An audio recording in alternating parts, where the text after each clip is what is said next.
గానం చేపించినటువంటి లక్ష్మణరావు గారి దంపతులకి నా యొక్క ధన్యవాదాలు, ప్రణామాలు తెలియజేస్తున్నాను. థ్యాంక్ యూ అమ్మా, థ్యాంక్ యూ వెరీ మచ్.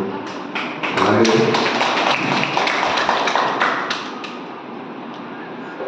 మన ఆశ్రమానికి వైద్య సేవలు అందించడానికి ప్రతి మొట్టమొదటి ఆదివారం అందించడానికి డాక్టర్ శృతి గారు వచ్చారు. హోమియో మీకు అంటే నిజానికి నాకు బాగా ఇష్టమైనవి ఏంటంటే సంగీతం, యోగా, హోమియో. అంటే ఎల్లోపతి చేస్తే హోమియో ఇష్టం ఏంటంటే దేని గొప్పదనం అదే. రాజన్ గారు గొప్ప, నేను గొప్ప అంటే రాజన్ గారి పాటలో గొప్ప, నేను మాటలో గొప్ప. ఆయన తినడంలో గొప్ప, నేను ఉండడంలో గొప్ప అనుకోండి. అప్పుడు ఎవరు గొప్ప వాళ్ళే కదా. కాబట్టి హోమియో ఏంటంటే ఒక అద్భుతమైనటువంటి వైద్య విధానం. హోమియో కొన్ని దీర్ఘకాలిక జబ్బుల్ని తగ్గించడానికి చాలా చక్కటి ఉపయోగపడుతుంది. అటువంటి చక్కటి వైద్య విధానం మనకి అందించడానికి డాక్టర్ శృతి గారు మన ఆశ్రమానికి వచ్చున్నారు. కాబట్టి ఎవరైనా చూపించుకోవాలనుకుంటే మేడం గారు పైన ఉంటారు. ఒకసారి వెళ్ళి ఇద్దరిద్దరు వెళ్ళి చూపించుకుని మళ్ళీ వచ్చి మన భజనలో పాల్గొంటాం. ఇక్కడ చూసేస్తాం, ఇక్కడ దీని వ్యక్తులు పైకి కూడా వెళ్ళచ్చు.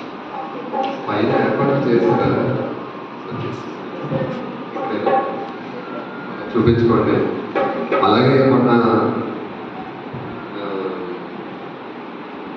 దేవానంద ఆశ్రమం, కొత్తపేట దేవానంద ఆశ్రమానికి కూడా ఈ నెలలోనే ఒక రోజు వెళ్ళి చాలా మంది పేషెంట్లు చూసింది ఆ రోజు. కాబట్టి దానికి కూడా నేను మన ఆశ్రమం తరఫున ధన్యవాదాలు తెలియజేస్తున్నాను.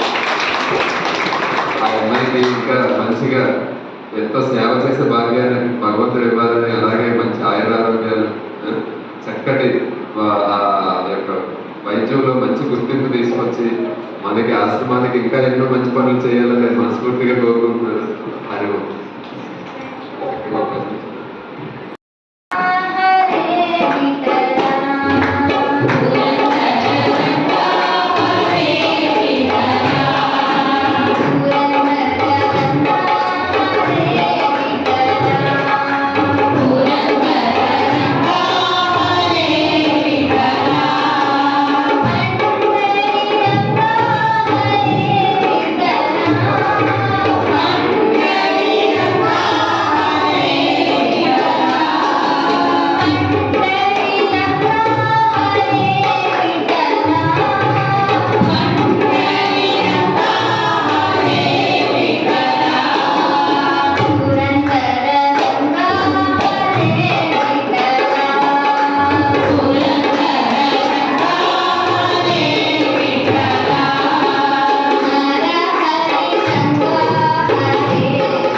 ఆయన యొక్క కృషి పట్టుదలే ఆయన ఈ 4 నెలల్లో కూడా చాతుర్మాస వ్రతాన్ని చేయాలని ఒక నిర్ణయం తీసుకోవడం జరిగింది.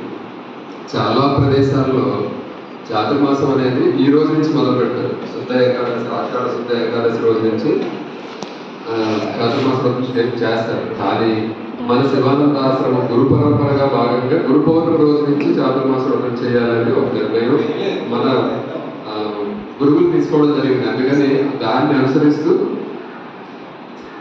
ఆషాఢ శుద్ధ పౌర్ణమి నుంచి, ఆషాఢ పౌర్ణమి నుంచి కార్తీక పౌర్ణమి వరకు మనం 4 నెలలు కూడా చాతుర్మాస వ్రతం చేస్తారు. దీని గురించి మన స్వామి మనకు చెప్పుకున్నారు. నెలకు ఒక్కొక్క దీక్షలో కూడా భాగంగా నెలకు ఒక కార్యక్రమం చేస్తుంటారు. ఒక నెలలో మౌన దీక్ష, ఈ పదార్థాలు లేవు అలా. అలాగే దీన్ని స్వామి తీసుకున్న నిర్ణయం ఏంటంటే కొత్తపేటలో వాళ్ళ గురుస్థానంలో అక్కడ ఈ యొక్క 4 నెలలు కూడా చాతుర్మాస దీక్ష చేయాలని ఒక నిర్ణయం తీసుకోవడం జరిగింది. దానిలో భాగంగా అక్కడే ముందుగా అందించారు ప్రణాళికలు సిద్ధం చేసుకుని అక్కడ ఉన్న అన్ని ఏర్పాట్లు చేసుకోవడానికి అక్కడ అన్ని జరిగింది. ఏర్పాట్లు కూడా జరిగిపోయింది. హోమం చేసుకోవడానికి, నిత్య హోమం, అలాగే నిత్య అన్నదానం చేయడానికి కూడా. దానిలో భాగంగా మరి మన గురువుగారు అక్కడ ఉన్నారు కాబట్టి నాకు వచ్చిన ఆలోచన ఏంటంటే కొంతమందిని మనం ఒక్కొక్కళ్ళు వెళ్ళి అక్కడ మనం చేయించుకోవడం కంటే కష్టమవుతుంది. అందుకని ఒక ఊరు వాళ్ళు ఒక రోజు వెళ్తాం, ఒక ఆటో పెట్టుకుంటాం, చక్కగా వెళ్ళి ఆ రోజు ఉదయం నుంచి ముందుగా మనం చెప్పాలి. కానీ నాకు సతీష్కో, శ్రీను గారికో ఎవరికొరకు మీరు ఇన్ఫర్మేషన్ ఇస్తే మేము వాళ్ళకి చెప్పాలి. మనం ముందుగా చెప్తే ఎందుకంటే ఎంతమంది వస్తున్నాము, ఏ రోజు వస్తున్నాం అనేది మనం క్లియర్గా చెప్పాలి. ఎందుకంటే వాళ్ళు భోజనాలు ఏర్పాట్లు చేయాలి కదా. మనం 50 మంది వెళ్ళాం అనుకోండి, ఒక 5 ఆటోలు వేసుకుని మళ్ళీ వాళ్ళు అక్కడ వచ్చిన భక్తులకు భోజనం పెట్టలేకపోయి వాళ్ళ బాధ వాళ్ళకి మనం కలిగించుకోవడం, అందులో గురువుగారు మరీ బాధపడిపోతారు, ఆయన నలిగిపోతారు. అందుకని మనం ఏంటంటే ముందుగా ఒక ఇన్ఫర్మేషన్ ఫలానా రోజు దొరకని వాళ్ళు మేము ఒక ఆదివారం, అందరూ ఆదివారంలో పెట్టుకోకండి, మధ్యలో ఒక రోజుల్లో కూడా పెట్టుకోవడం అందరూ. ఎందుకంటే అక్కడ గ్రామాల చుట్టుపక్కల గ్రామాల్లో వాళ్ళు కూడా అందరూ ఉంటారు కాబట్టి ఎప్పుడు వీలైతే అప్పుడు ఓన్లీ ఆదివారాలు కాబట్టి మిగతా వారాన్ని పెట్టుకోండి. మంచిది నాకు అడిగితే ఉదయం బయలుదేరిన చక్కగా ఒక ఆటోలో కర్మాన్ వాళ్ళందరూ ఒక ఆటోలో ఒక రోజు బయలుదేరుతారు. వెళ్ళి అక్కడికి వెళ్ళి ఆ హోమంలో పాల్గొనడం, చక్కగా మధ్యాహ్నం అక్కడ ప్రసాదం తీసుకుని గురువుగారిని చాతుర్మాస వ్రతం చేస్తున్నటువంటి గురువుగారిని దర్శించుకొని ఆయన యొక్క ఆశీస్సులు తీసుకొని చక్కగా మనం దానిలో పాలు పంచుకొని వచ్చేస్తాం. అయితే ఈ కార్యక్రమంలో పాలు పంచుకోవాలి అంటే ఆ ఊరు వాళ్ళు చేయాల్సింది ఏంటంటే వాళ్ళు ఏం చేశారంటే హోమానికి ఎవరైతే పాల్గొంటారో వాళ్ళు 500, అలాగే ఆ రోజు అన్నదానానికి ఖర్చు 3000 పెట్టారు. అలా పెట్టారు, 3500 రోజు పెట్టారు. అందుకే నేనేమన్నానంటే ఒక్కొక్క కుటుంబం వెళ్ళి చేసుకోవడం కంటే కూడా ఆ ఊరు వాళ్ళందరూ కలిపి ఒక 3500 చేసేసుకుని ఆ రోజు మన ఊరు వాళ్ళు మన హోమం మన భోజనాలు పెడుతున్నట్టుగా మన 7 గ్రామాలు ఉన్నాయి, 7 గ్రామాల వాళ్ళు చేసుకుని ఉంటున్నాం. చక్కగా అవుతుంది. మనము చక్కగా వెళ్ళి ఒక రోజంతా చక్కగా గడిపినట్టు ఉంటుంది. కాబట్టి 4 నెలలు టైం ఉంది, 120 రోజులు టైం ఉంది. కాబట్టి ఏ రోజు వెళ్ళగలము, ఎప్పుడు వెళ్దాము, ఏంటి అనేది మీరందరూ ఆలోచించి సర్టిఫికెట్లు పర్లేదు మనకి ఎవరికి ఇన్ఫర్మేషన్ ఇచ్చినా నాకు చెప్తే నేను స్వామికి చెప్తాను, వాళ్ళ ఆసక్తి వాళ్ళకి చెప్పి ఫలానా రోజు మేము వస్తాం, ఒక ఊరు వాళ్ళు వస్తారు, 10 మంది వస్తారు, 5 మంది వస్తారు చెప్పి మనం ఏర్పాట్లు చేయడం ఒకటి. కాబట్టి చాతుర్మాస దీక్షలో పాల్గొన్నటువంటి గురువు గారి దగ్గరికి వెళ్ళే విధంగా, దానిలో మనము పాల్గొనే విధంగా ఏదైనా ఏర్పాట్లు చేసుకుని ఎలా చేయాలనేది ఇది ఒక విషయం. రెండో విషయం ఏంటంటే మన గురువు గారు చెప్పిన విషయం ఏంటంటే ప్రతి సంవత్సరంలోనూ జనవరి నెలలో దివ్యజీవన మహాసభలు జరుగుతూ ఉంది. ఆ దివ్యజీవన మహాసభలో భాగంగా మన ఆశ్రమం తరఫు నుంచి కొంత ద్రవ్యాన్ని మనం కేటాయించి ఆ యొక్క సభలు విజయవంతంగా జరగడానికి మనం ప్రయత్నం చేద్దామని ఒక నిర్ణయం తీసుకోవడం జరిగింది. కాబట్టి ఆ ప్రతి గ్రామానికి ఒకరిని మనం నిర్దేశించి వాళ్ళని కలెక్ట్ చేసే విధంగా మనం అనుకోవడం జరిగింది. ఆ అమౌంట్ని ఈ రోజు నుంచి మనం లక్ష్మణరావు గారికి అందజేస్తే ఆయన పేరుకు సహా ఇవ్వని చెప్పారు. కాబట్టి పేరు ఎవరిచ్చారనేది ఒక పేరుకు సహా మీరు వాళ్ళకి ఈరోజు వారికి అందించాలి. అందిస్తే ఇంకా కొత్త వాళ్ళు మిగతా గ్రామాల వాళ్ళు ఎవరైనా చేయవలసిన వాళ్ళు ఉంటే వాళ్ళు కూడా నెక్స్ట్ సత్సంగం కల్లా దగ్గరికి వస్తుంది. మనం అప్పుడు ఏమనుకున్నానంటే నేనైతే ఇంకా జనవరి ఫిబ్రవరి నెల ఇంకా 11 నెలలు ఉందనుకున్నాను. ఇది తాబేలు కుందేలాగా అనమాట, కుందేలు ఏముందలే అన్నట్టుగా. కానీ అప్పుడే 7వ నెల వచ్చేసింది, అంటే ఇంకా 5 నెలల టైమే ఉంటుంది. కాబట్టి దాన్ని వీలైనంత త్వరగా మిగతా సభ్యులు ఎవరైతే వాలంటీర్స్గా ఉంటున్నారో వాళ్ళు దాన్ని కలెక్ట్ చేసేసి మనకి లక్ష్మణరావు గారికి అందించవలసిందిగా కోరుతున్నారు. కరువు ఒక సాధకులుగా, ఒక ఆశ్రమాన్ని సందర్శించే సభ్యులుగా మనం చేయవలసింది ఏంటంటే గురు పౌర్ణమిలో కంపల్సరిగా పాల్గొవడం. ఎందుకంటే మనం గురువు మనకి భగవంతుడిని చూపిస్తాడు అనేది మన నమ్మిక, అంతేగా మన విశ్వాసం. మనం ఏంటంటే గురువు ద్వారా మనం భగవంతుడిని చేరుకోగలిగే శక్తిని, భగవత్ రూపాన్ని, స్వస్వరూపాన్ని దర్శించే జ్ఞానాన్ని గురువు అందిస్తాడనేది మన సంకల్పం. కాబట్టి ఇటువంటి సాధకులకి గురు పౌర్ణమి అనేది చాలా ముఖ్యమైనటువంటి పండుగ. అటువంటి పండుగ రేపు 10వ తారీఖు గురువారం, అంటే లక్షవారం అంటారు. గురువారం మనం ఆశ్రమంలో ఏ రకంగా చేయాలనేది గురువు గారు ఒకలా నిర్దేశించారు. ప్రతి సంవత్సరం జరుగుతున్న భాగంగానే ఈసారి కూడా అలాగే ఉదయం 5 నుంచి 6 వరకు జపము, ధ్యానం, గురుమంత్రాన్ని జపించడం, ధ్యానం చేయడం. దానిలో ప్రతి ఒక్కరు కూడా పాల్గొనేటట్టుగా ప్రయత్నించండి. సాయంత్రం 6 గంటలకి మనం అందరం గురుపాదుక పూజ మనం ప్రతి సంవత్సరం జరుపుకుంటున్నట్లుగానే సాయంత్రం 6కి మొదలుపెట్టి ఆ కార్యక్రమాన్ని గురుప్రసాదాన్ని స్వీకరించి గురువుల యొక్క అనుగ్రహాలని మనం పొందుదామన్న ఉద్దేశంతో గురు పౌర్ణమి కార్యక్రమం ఈ నెల 10వ తారీఖు ఉదయం 5 నుంచి 6 జపము, ధ్యానం ఉంటుంది. క్లాసు నేను అన్నాను అనమాట. గురువుగా అడిగారు, మీరు ఉన్నప్పుడు చేపిస్తే బాగుంటుంది స్వామి, మేము సాయంత్రం కార్యక్రమం ఘనంగా చేసుకుంటాం, ఉదయం జపం, ధ్యానం అంటే లేదు, మనం అది కంపల్సరీగా చేయండి, కూర్చొని చేయించండి, ఒక జపము చేయించండి, ధ్యానం కూడా చేయండి. ఎందుకంటే సంవత్సరానికి ఒక్కసారి ఒక 5 నుంచి 6 ఒక గంట సేపు కొద్దిగా ఇబ్బంది అయినప్పటికీ కూడా మనకి ఎప్పుడు మన సంసారం, బాధ్యతలు, ఇవన్నీ గృహస్థ ధర్మం ఇవన్నీ ఎప్పుడు ఉంటూనే ఉంటాయి. కాబట్టి మనం జపం, ధ్యానానికి ఎక్కువ సమయాన్ని మిగతా సభ్యులు కూడా మన సత్సంగానికి వచ్చేవాళ్ళు కూడా చాలా మంది జపం, ధ్యానం మిస్ అవుతున్నారు. 9:30కి తర్వాత వచ్చేవాళ్ళు జపం, ధ్యానం మిస్ అవుతున్నారు. కాబట్టి జపం, ధ్యానం అందులో గురు పౌర్ణమి రోజు చేసేటువంటి జపానికి, ధ్యానానికి విలువ ఎక్కువ, అంటే ఆ శక్తి ఎక్కువ. కాబట్టి అటువంటి మన సమయాన్ని మీరు వదులుకోకూడదు. కాబట్టి కంపల్సరీ అందరూ కూర్చొని ఉదయం 5 నుంచి 6 ప్రశాంతంగా జపం చేయండి, గురు మంత్రాన్ని జపించండి, ఓం నమో భగవతే శివానందాయ అని, అలాగే ధ్యానం చేయండి అని గురువు గారు ఆదేశించడం జరిగింది. కాబట్టి కరెక్ట్గా 5 కల్లా మనం ఓంకారం చేద్దాం. గురువారం ఉదయం 5 గంటల ఓంకారం చేద్దాం. అలాగే సాయంత్రం 6 గంటలకల్లా ఓంకారం మొదలు పెట్టుకుని గురుపాద పూజ చేసుకుని చక్కగా ప్రసాదాలు స్వీకరించి వెళ్ళవలసిందిగా ప్రార్థన. 3 సెకండ్లు.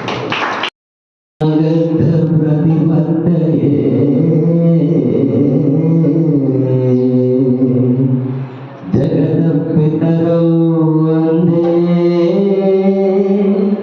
పార్వతీ పరమేశ్వరౌ వందే పార్వతీ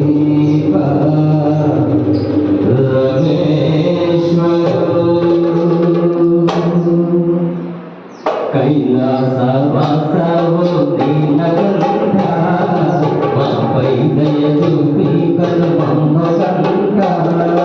కైలాసవాసవో నీలకంఠ మాపై దయ చూపి కరుణమ్మ కంఠ.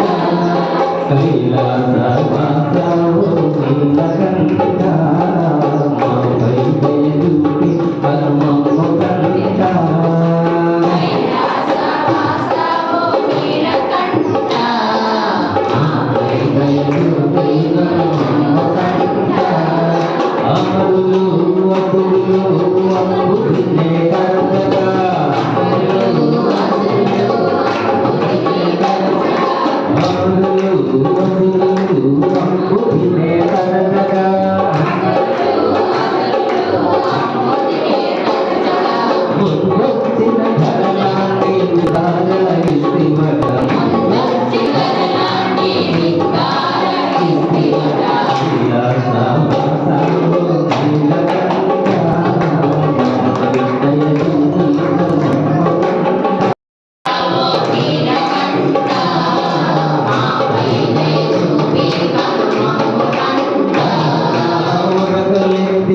వచ్చిన ఆకాశాలంగా ఊరకలెత్తి దిగి వచ్చిన ఆకాశగంగని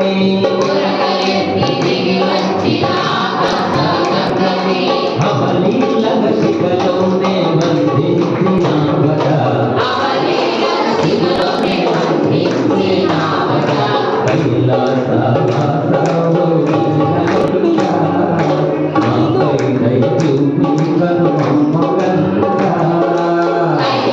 కైలాసవాసావో నీలకంఠ, మాపై దయ చూపి కరుణమ్మగంట.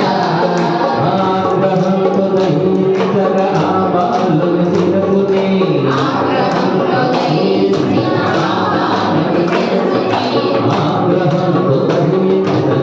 బాలుని శిరపుని,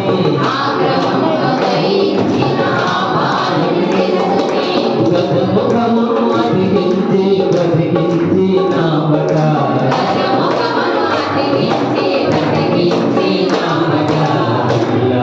కైలాసవాసావో నీలకంఠ, దయ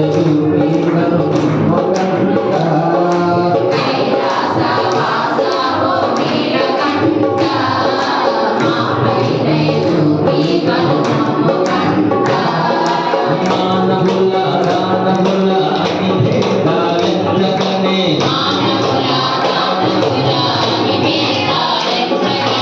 మానవుల దానవుల అని భేదాలెంతకనే,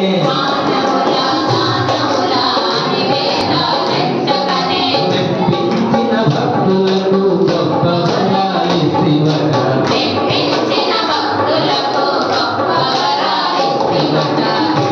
కైలాసవాసావో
శ్రీరామ ఎందుకు కృపరాదు శ్రీరామ నేనేమి చేసినయ్యా శ్రీరామ ఎందుకు కృపరాదు శ్రీరామ నేనేమి చేసినయ్యా శ్రీరామ ఎందుకు కృపరాదు శ్రీరామ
భజే పల్లె పల్లె తిరిగి రామం భజే మన పల్లెకొస్తున్నాడు రామం భజే రామం భజే రామం భజే రామకృష్ణుడు రామం భజే రామం భజే రామం భజే రామకృష్ణుడు రామం భజే మన దేవుడు వస్తున్నాడు రామం భజే మన దేవుడు వస్తున్నాడు రామం భజే దేవుడు వస్తున్నాడు రామం భజే మన దేవుడు వస్తున్నాడు రామం భజే ఇల్లు ఇల్లు తిరిగి రామం భజే మన ఇంటికి వస్తున్నాడు రామం భజే ఇల్లు ఇల్లు తిరిగి రామం భజే మన ఇంటికి వస్తున్నాడు రామం భజే మన ఇంటికి వస్తున్నాడు రామం భజే మన ఇంటికి వస్తున్నాడు రామం భజే రామం భజే రామం భజే రాముడు వస్తున్నాడు రామం భజే రామం భజే రామం భజే వస్తున్నాడు రామం భజే మన దేవుడు వస్తున్నాడు రామం భజే మన దేవుడు వస్తున్నాడు రామం భజే వాడ వాడ తిరిగి రామం భజే మన వాడకు వస్తున్నాడు రామం భజే వాడ వాడ తిరిగి రామం భజే మన వాడకు వస్తున్నాడు రామం భజే ఊరు ఊరు తిరిగి రామం భజే మన ఊరు వస్తున్నాడు రామం భజే ఊరు ఊరు తిరిగి రామం భజే మన ఊరు వస్తున్నాడు రామం భజే పల్లె పల్లె తిరిగి రామం భజే మన పల్లెకు వస్తున్నాడు రామం భజే పల్లె పల్లె తిరిగి రామం భజే మన పల్లెకొస్తున్నాడు రామం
అప్పుడు పెద్దలో హెల్ప్ మల్టీ స్పెషాలిటీ హాస్పిటల్ అని చెప్పి చాలా అంటే అత్యుత్తమమైనటువంటి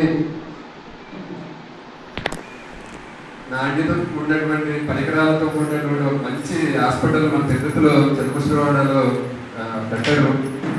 ఆ హాస్పిటల్లో ఏంటంటే అన్ని రకాలైనటువంటి వైద్య సదుపాయాలు ఉన్నాయి. అలాగే ఇంకోటి ఏంటంటే వాళ్ళ సోదరి అయినటువంటి జ్యోతి గంటి జ్యోతి, ఆవిడ నిజానికి ఆవిడ మనం కలవాలి అంటే 1 గంట వెయిట్ చేయాలి. ఎందుకంటే డాక్టర్ వాసన్ ఐ హాస్పిటల్ అని చెప్పి ఒకటి అత్యుత్తమైనటువంటి కంటి వైద్యాన్ని అందించినటువంటి ఒక హాస్పిటల్ ఉంది.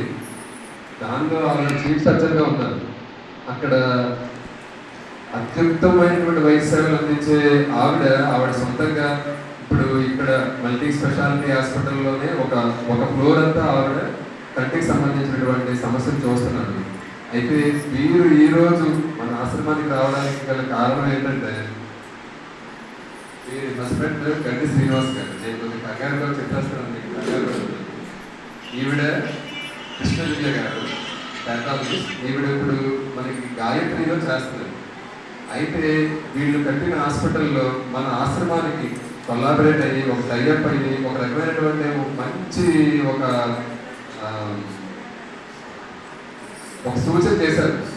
వీళ్ళ శ్రీవారు మంచి సూచన చేశారు. నేను కొంతమందికి ఉచిత వైద్యాలు చేయాలనుకుంటున్నానంటే దానికి నేనేమన్నానంటే మన ఆశ్రమం తరపు నుంచి మా ఆశ్రమ సభ్యులు 200 మంది ఉంటారు, వారందరికీ మీరు ఏమైనా ఉచితంగా వైద్యాన్ని అందించగలరని అడిగితే చాలా అద్భుతమైనటువంటి ఆలోచన. మేము ముందుకు వస్తాము. మా హాస్పిటల్లో వారికి ఓపీకి సంబంధించినటువంటి ఎటువంటి ఫీజు తీసుకోము. జనరల్గా డాక్టర్కి 300 ఇస్తేనే కానీ మనం ఫీజు చెల్లించాలి. కానీ మన ఆశ్రమం సభ్యులు ఎవరైనా ఆసుపత్రికి వెళ్ళినట్లయితే ఏదైనా సమస్యతో వెళ్ళి చూపించుకోవడానికి, ఆయన బీపీ షుగర్ జనరల్ కండిషన్ అనమాట, అన్ని సంబంధించినటువంటి సమస్యలు కూడా చూస్తారు. ఆయన ఓపీ ఉచితం అనమాట. వాళ్ళ హాస్పిటల్లో మన ఆశ్రమం తరఫున వచ్చిన వాళ్ళకి ఓపీ ఉచితంగా చూస్తారు. అలాగే మన మందులు టెస్టులు ఏమైనా అవసరమైతే అది కొంత రుసుము చెల్లించి మనం చేసుకోవాల్సి ఉంటుంది. అలాగే ఆవిడ ఉచిత కంటికి సంబంధించినటువంటి కూడా ఓపీ అయితే ఆవిడ చూస్తారు. కానీ ఆవిడ పరికరాలు నేను చూశాను, చాలా మంచి ఒక హై టెక్నాలజీ ఉన్నటువంటి పరికరాలన్నీ కూడా ఉన్నాయి.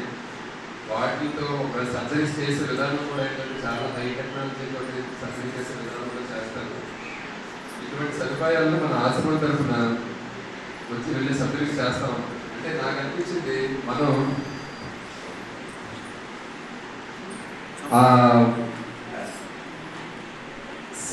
డాక్టర్ శివానంద గారు అంటే మన గురు పరంపర శివానంద గారి అనుగ్రహం, అలాగే దేవానంద గారి ఆశీస్సులు, మనం వెళ్తున్న మార్గం కూడా భక్తి మార్గం నిజానికి అత్యుత్తమైనది అనిపించింది. ఎందుకంటే అంత గొప్ప హాస్పిటల్ కట్టి మన ఆశ్రమ సభ్యులకు ఉచితంగా వైద్య సేవలు అందిస్తాను అని ముందుకు వచ్చినప్పుడు నాకు చాలా ఆనందం కలిగింది. ఇది కేవలం వారి ఆశీస్సులు, అలాగే మన విష్ణుదేవానంద సరస్వతి స్వామి వారి యొక్క ఆయన కృషి, మన ఆశ్రమ అభివృద్ధికి ఆయన చేసిన కృషి ఈ యొక్క కార్యక్రమానికి రూపకల్పన చేయడం జరిగింది. అయితే మనకి గంటి జ్యోతి గారు ఏమన్నారంటే ఒక మంచి ఆలోచన చేశారు. ఎవరు వస్తున్నారు ఆశ్రమ సభ్యులు తెలియాలి కాబట్టి మేము హాస్పిటల్ తరఫున ఒక ఫైల్ ఒక బుక్ ఇస్తారు అనమాట. ఒక చిన్న బుక్ ఒకటి ఇస్తారు. ఆ బుక్లో ఎవరైతే మన సభ్యులు ఉన్నారో వాళ్ళ పేర్లు వయసు రాసిస్తాము. ఆ బుక్ పట్టుకుని వెళ్ళిన వాళ్ళకి మనం ఉచిత వైద్య సేవలు అందించబడుతుంది. అది నేను ఏమన్నానంటే మనం ప్రతి పనిలోనూ కొన్ని కష్టసుఖాలు ఉంటాయి, కొన్ని రకాల సమస్యలు వస్తూ ఉంటాయి. దీని ద్వారా మనం తెలుసుకోవాలి, అంటే ఎటువంటి ఇబ్బందులు కలుగుతున్నాయి మనం తెలుసుకోవాలి. కాబట్టి మన ఆశ్రమం నుంచి ఈ యొక్క కార్యక్రమం ఈ గురు పౌర్ణమి నుంచి మరలా గురు పౌర్ణమి వరకు ఈ యొక్క ఉచిత వైద్య సేవలు అందించబడతాయి. ఎందుకంటే ఆ తర్వాత వాళ్ళు లేదని మేము అందిస్తామండి అంటే వేరు, కానీ అసలు సాధక బాధకాలు ఏంటనేది తెలియాలి కదా. అంటే వచ్చిన ఇబ్బందులు ఏంటి, ఏ రకంగా ఉంది, ఎలా ఉంది, ఇంకా ఏం చేయవచ్చు అనేది మరలా గురు పౌర్ణమి మనం ఒకసారి వారితో నేను మాట్లాడి అప్పుడు దాన్ని కంటిన్యూ చేయడమో లేదా అనేది. ఈ సంవత్సరం మాత్రం వాళ్ళు ఉచితంగా మనకి ఓపీ అనేది ఫీజు లేకుండా మనకి ఓపీ చూస్తారు. ఒకటి. రెండో ఒక గొప్ప విషయం ఏంటంటే ఈవిడ పేరే కృష్ణదేవి గారు. ఆవిడని ఒక భజన చేయవలసింది మంచి పేరు పెట్టుకున్నారు కాబట్టి ఒక భజన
కంసచాడూరమర్దనం దేవకీ పరమానందం కృష్ణం వందే జగద్గురుం. మన ఆశ్రమంలో కొలువైనటువంటి అన్నపూర్ణ సహిత విశ్వనాథ భగవానుడికి నా యొక్క సాష్టాంగ ప్రణామం తెలియజేస్తూ, అలాగే మనం ఎన్నో కార్యక్రమాలు చేసుకోవడానికి అనువుగా భక్తి ఆధ్యాత్మికత కార్యక్రమాలకు, అలాగే మనం జ్ఞాన మార్గం వైపు పయనించడానికి అనువుగా శ్రీ శివానంద ఆశ్రమాన్ని నెలకొల్పినటువంటి పూజ్య శ్రీ విష్ణుదేవానంద సరస్వతి స్వామి వారికి నా యొక్క సాష్టాంగ ప్రణామం తెలియజేస్తున్నాను. అలాగే పవిత్రమైనటువంటి ఆషాఢ శుద్ధ ఏకాదశిని పురస్కరించుకొని సత్సంగానికి ఇచ్చేసినటువంటి భక్తులందరికీ కూడా నా యొక్క ప్రణామములు, ధన్యవాదాలు. హరి ఓం. ముఖ్యంగా ఈ నెలలో జరిగినటువంటి కొన్ని కార్యక్రమాలు, ఆశ్రమంలో జరిగినటువంటి కార్యక్రమాలు నేనైతే ఎంతో ఆనందాన్ని పొందాను, అలాగే ఆశ్చర్యం కూడా కలిగింది. ఎందుకంటే పోయిన నెలలో జరిగిన కార్యక్రమాలు సేవ, భక్తి, ఆధ్యాత్మికతల మేళవింపనమాట. అన్ని రకాలైనటువంటి కార్యక్రమాలు జరిగినాయి జూన్ నెలలో. ఎలా అంటే 1వ తారీఖు సత్సంగంతో మొదలైనటువంటి మన సత్సంగం జూన్ నెల 1వ నెల ఆదివారం సత్సంగంతో మొదలై 6వ తారీఖున గంసెట్టిపాలెంలో ఒక రాముల వారి గుడిలో చక్కటి భజన ఒక అద్భుతంగా జరిగింది. వాళ్ళు ఎంత చక్కటి అంటే ఆ యొక్క గుడి చూసినప్పుడు, ఆ రామాలయాన్ని చూసినప్పుడు చాలా ఆనందం కలిగింది. చాలా చక్కగా ఎంత అద్భుతంగా తయారు చేశారంటే ఆ ఊరు వెళ్ళినప్పుడు వాళ్ళ ఆప్యాయత, అనురాగాలు, వాళ్ళ గురువు పట్ల చూపించినటువంటి అభిమానం, ఒక అమ్మమ్మ గారి గ్రామానికి వెళ్ళాను అన్న భావన నాకు కలిగింది. ఆ చక్కగా వారి యొక్క ఆప్యాయతలు అంత బాగా వాళ్ళు ఆదరించారు. అలాగే మనకి ఈ నెల జూన్ నెల యొక్క గొప్పతనం ఏంటంటే దేవానంద స్వామి జయంతి. మహాత్ముల యొక్క జయంతి సందర్భంగా ఈ కార్యక్రమాలన్నీ జరిగినాయేమో అనిపించింది నాకు. ఎందుకంటే కార్యక్రమాలన్నీ కూడా చాలా అద్భుతంగా జరిగాయి. ఆయన జయంతిని పురస్కరించుకుని ఒక సేవా కార్యక్రమం చేయాలని ఒక ఉద్దేశంతో కోటిమానిపాలెం గ్రామంలో ఉచిత వైద్య శిబిరం నిర్వహించడం జరిగింది. అలాగే పెద్దగాడి గ్రామస్తులు ఏకహాన్ని చేశారు. మన దేవానంద స్వామి జయంతి రోజునే 19వ తారీఖునే పెద్దగాడి గ్రామం వాళ్ళు ఏకాహం చేశారు. వాళ్ళు నిజానికి ఒక అర్ధాహమే మనం చేయగలం, ఏకాహం చేయగలిగేటటువంటి శక్తి సామర్థ్యాలు మనకి లేవు అనుకున్నప్పుడు గురువు గారి ఆదేశం మేరకు వాళ్ళు గురువు గారి మాటని, గురువుని గౌరవించి గురువుని మాటను మనం నిలబెట్టాలి అని ఒకే ఒక ఉద్దేశంతో కొన్ని కష్ట నష్టాలు కోర్చుకునైనా సరే వాళ్ళు చేసిన ఏకాహం నిజంగా చాలా బాగా చేశారనిపించింది. అలాగే ఈ నెలలో జరిగినటువంటి ఇంకొక కార్యక్రమం గొడపల్లి గ్రామంలో ఏకాహం అంతా 2 రోజుల ముందు అనుకున్నారు వాళ్ళు. ఆ గ్రామస్తులు అయితే 2 రోజుల ముందు ఏకాహం చేయాలని నిర్ణయం చేసుకోవడం. ఎందుకంటే అది కూడా కేవలం గురువు గారు 4 నెలలు చాతుర్మాస దీక్షలో ఉంటారు. ఆశ్రమానికి రావడం, మనం ఏకాహం పెట్టుకుంటే గురువు గారు రాలేరు కాబట్టి గురువు గారు ఉన్నప్పుడు మన ఆశ్రమాన్ని మనం ఈ యొక్క ఏకాహం చేయాలి అనే ఒక ఉద్దేశంతో వాళ్ళని ఒక 2 రోజుల్లో నిర్ణయం తీసుకొని వాళ్ళైతే అతి అద్భుతంగా హరేనామ సంకేతం చేసి ధరించాలనిపించింది. ఎందుకంటే 24 గంటలు కూడా ఎక్కడ చాలా చక్కగా వాళ్ళు ఆ కార్యక్రమాన్ని చేయడం జరిగింది. అందుకని ఈ నెలలో పెద్దగాడి గ్రామస్తులకి, గొడపల్లి గ్రామస్తులకి ఆశ్రమం తరఫున నేను నా యొక్క కృతజ్ఞతాపూర్వకంగా ధన్యవాదాలు తెలియజేసుకుంటూ ఆ కార్యక్రమంలో పాల్గొన్నటువంటి ప్రతి భక్తులకి, ప్రతి సాధకులకి, ప్రతి ఒక్కరికి, గ్రామస్తులకి, ప్రతి ఒక్కరికి కూడా పేరు పేరున ప్రతి ఒక్కరికి కూడా ధన్యవాదాలు తెలియజేసుకుంటూ వారికి ఆ యొక్క రాముని యొక్క కృప, ఆ యొక్క విశ్వనాథుని యొక్క అనుగ్రహం, గురుదేవుల యొక్క ఆశీస్సులు వాళ్ళ కుటుంబాలకు అందరికీ ఉండాలని, ఆ గ్రామాలు అన్ని కూడా చక్కగా సుభిక్షంగా మరిన్ని మంచి కార్యక్రమాలు చేయాలని మనస్ఫూర్తిగా కోరుకుంటూ వాళ్ళందరికీ పేరు పేరు ధన్యవాదాలు తెలియజేస్తున్నాను. అలాగే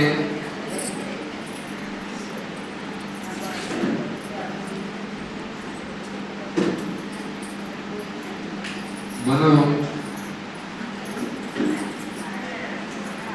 2 ఏకాహాలు, 1 సంకీర్తన, 1 సేవ, 4 కార్యక్రమాలు చేస్తాం. ఇంకొక కార్యక్రమం మనకి ఈ నెలలోనే అత్యద్భుతంగా జరిగిన కార్యక్రమం ఏంటంటే రామనగర్ ఆదేశం మేరకు భగవద్గీతని నేను అధ్యయనం చేయడం జరుగుతుంది. ఆ అధ్యయనాన్ని మీ అందరితో పాల్పంచుకునే విధంగా ఈరోజు మనం 5వ అధ్యాయంలో 8వ 9వ శ్లోకాల గురించి ఒకసారి చర్చిద్దాం.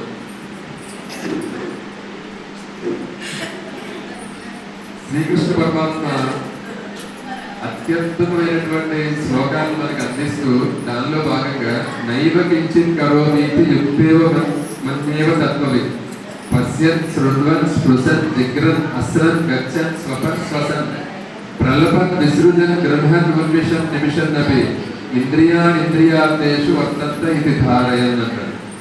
అంటే నైవ కించిత్ కరోమీతి, నేను ఏమీ చేయడం లేదు. యుక్తో మన్యే తత్వే పశ్యన్. పశ్యన్ అంటే ఈ శ్లోకం యొక్క భావం తాత్పర్యం ఏంటంటే, మహాత్ములు జ్ఞాని అయిన వ్యక్తి ఏ పని చేస్తున్నప్పటికీ కూడా, తను ఏ పని చేస్తున్నా కూడా తను చేస్తున్నానని భావన వారిలో ఉండదు. ఎలా ఉండదు అని చెప్తున్నాడంటే, పశ్యన్ చూస్తూ, శృణ్వన్ చూస్తూనే ఉంటాడు, అందరి అవన్నీ చూస్తూనే ఉంటాడు, ప్రకృతిలో ఉన్న ప్రతి దాన్ని చూస్తూ ఉంటాడు. కానీ అలాగే శృణ్వన్ వింటూ ఉంటాడు, స్పృశన్ దేనైనా ముట్టుకుంటాడు, స్పర్శ కూడా ఉంటుంది, జిగ్రన్ అస్రన్ వాసన చూస్తాడు, అలాగే భుజిస్తాడు, గచ్చన్ తిరుగుతూ ఉంటాడు, స్వపన్ నిద్రపోతూ ఉంటాడు, శ్వసన్ ఊపిరి తీసుకుంటూ ఉంటాడు, వదులుతూ ఉంటాడు, ప్రలపన్ విసృజన్ గృహన్ ఉన్మిషన్ తను చేయవలసిన కార్యక్రమాలు చేస్తూ, తిరుగుతూ, చూస్తూ, తింటూ, ఊపిరి తీసుకుంటూ, అంటే తన కర్మేంద్రియాలు, జ్ఞానేంద్రియాలు అన్నీ కూడా తమ పనులు తను చేస్తున్నప్పటికీ కూడా ఏ పని తను చేయటం లేదు అని ఒక భావంతో ఉంటాడు. ఇది కేవలం ఈ యొక్క శ్లోకం చదివినప్పుడు చాలా తేలిగ్గా ఉన్నటువంటిది, కానీ శ్లోకం దాని అంతరార్థంలోకి వెళ్ళినప్పుడు చాలా ఒక గహనమైనటువంటి శ్లోకం అనిపించింది నాకు. ఎందుకంటే ఆ స్థితికి వెళ్ళగలిగిన వాళ్ళు చాలా అదుగా ఉంటారు. వారిని మనం మహాత్ములు అంటాం, జ్ఞానులు అంటాం. వాళ్ళు జ్ఞానులు కొన్ని పనులు చేస్తున్నప్పటికీ కూడా వాళ్ళు చేస్తున్నామన్న భావన వారికి ఉండదు. భగవంతుడు మనకి మనం ఒక చిన్న పని చేసి, ఒక భజన చేసి, ఈ భజన నా వల్లే జరిగింది, ఏదో ఈ ఏకాహం చేసాం ఇది నా వల్లే జరిగింది, ఏదైనా మనం చేయడం వల్లే జరిగింది అనే భావంతో మనం ఉంటాం. మన మనసుల్లో అయినా ఏదో మూల భావన ఉంటుంది. కానీ ఇక్కడ శ్రీకృష్ణ పరమాత్మ చెప్పేది ఏంటంటే, అసలు తను చేస్తున్న ఏ పనిని కూడా, ఇంద్రియాలు చేస్తున్నటువంటి ఏ పనిని కూడా తను చేస్తున్నాను భావనతో కాకుండా ఇంద్రియార్థేషు వర్తంత ఇది ధారయన్ అంటాడు. ఇంద్రియార్థేషు వెనుకున్నటువంటి ఇంద్రియార్థాలు ఆ పనులు చేపిస్తేనే కానీ నేను చేయడం లేదు అనే భావంతో ఉంటాడు అనేది. కానీ ఇది సాధ్యమా అనిపిస్తుంది. ఈ శ్లోకం చదివినప్పుడు సాధ్యమా అంటే దాని తర్వాత శ్లోకంలోనే మనకి ఒక ఉదాహరణ కూడా చూపిస్తాడు శ్రీకృష్ణ పరమాత్మ. బ్రహ్మజ్ఞానాయ కర్మాణి సంగం త్యక్త్వా కరోతి అన లిప్యతేన స పాపేన పద్మపత్ర వివాంబస. పద్మపత్ర వివాంబస అంటే ఏంటంటే, ఒక తామర ఆకు, మనకి చెరువుల్లో ఉండే తామరాకు నిజానికి అడుగున దాని వేర్లు బురదలో ఉంటాయి, కానీ పైకి వచ్చిన పువ్వేమో చాలా స్వచ్ఛంగా ఉంటుంది. అలాగే తామరాకు నీటి మీద తేలియాడుతూ ఉంటుంది, కానీ ఒక చుక్క నీరు తామరాకు మీద వేస్తే మళ్ళీ జారిపోతుంది, దానికి అంటుకోదు, ఎక్కడా కూడా అంటుకోదు.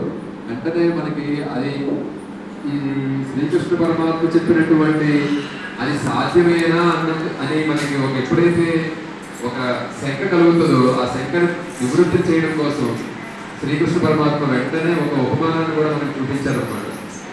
యజ్ఞపైన సపాపైన పత్రపత్ర వివాపస. మనం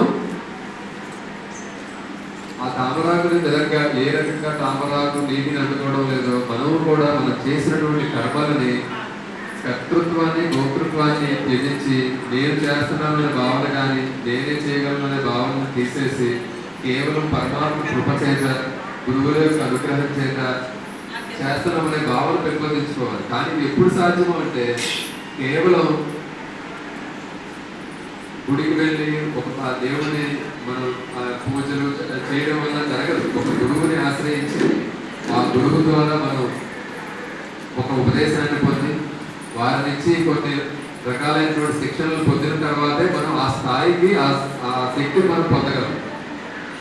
అటువంటి శక్తి మనకి ఆ శ్రీకృష్ణ పరమాత్మ అందించాలని ఆ రకంగా మనం పద్మపత్ర వివాపస ఏ రకంగా అయితే తామరాకు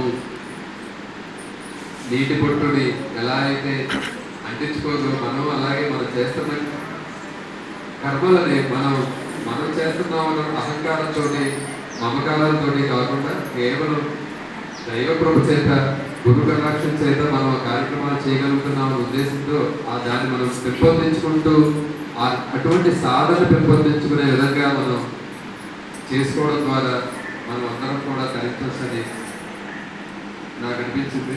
హరి ఓం.